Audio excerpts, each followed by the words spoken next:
आपल्यासाठी ती भूमी म्हणजे जसं भूवैकुंठ पंढरी भगवान पंढरीश परमात्म्याचं, तसं शिवनेरी किल्ल्यावर माझ्या पुण्यश्लोक छत्रपती श्री शिवाजी महाराजांचा जन्म झाला. ती भूमी आमच्यासाठी वंदनीय आहे, पूजनीय. आजच्या शिवाय मातेकडे आऊसाहेब पाहत होत्या की हे काय चाललंय, मंगा नाच चालू आहे, छळानं बळानं जुलमानं भाषेची लहर आली की काही कर करत होता.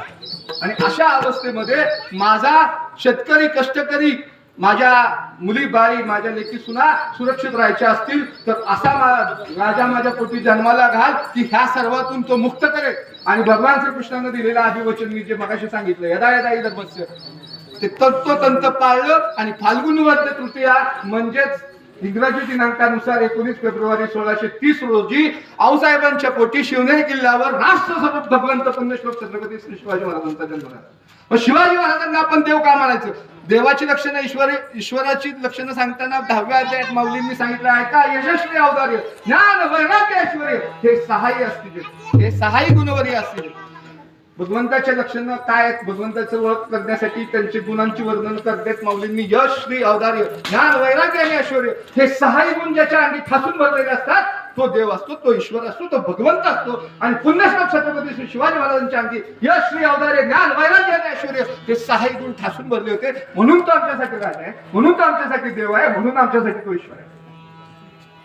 हे आज मी कीर्तन करतोय, डोक्यावर फेटा बांधतोय, कपाळाला भगवा गंध लावतोय, डोक्यावर शेंडी राखतोय, माझ्या आया बहिणी सौभाग्याचं कुंकुम तिलक लावतोय, आमच्या अंगणात तुळस आहे, मंदिराचे कळस आहे, ते फक्त आणि फक्त माझ्या पुण्यश्लोक छत्रपती श्री शिवाजी महाराजांनी. आणि त्याच्यानंतर त्यांच्या पुत्रानं मृत्युंजय संभाजी महाराज, धर्मवीर छत्रपती श्री संभाजी महाराजांनी जर तुमच्या आमच्या धर्माचं रक्षण केलं नसतं तर आज आम्ही डोक्यावर वारकरी टोपी लावली नसती, आज कीर्तन करू शकलो नसतो. हे त्यांचे उपकार आहे. साधू संत करण्यासाठी ज्ञानोबा माऊली, जगद्गुरु संत श्रेष्ठ तुकोबर यांचं अंतकरण जर समजून घ्यायचं असेल तर श्री पुण्यश्लोक छत्रपती श्री शिवाजी महाराज, धर्मवीर छत्रपती श्री संभाजी महाराज यांचं अंतकरण कळलं पाहिजे. म्हणून तरुणांनी काय त्या कोणती पाटील आता आले, ते व्हिडिओ येतात ते काय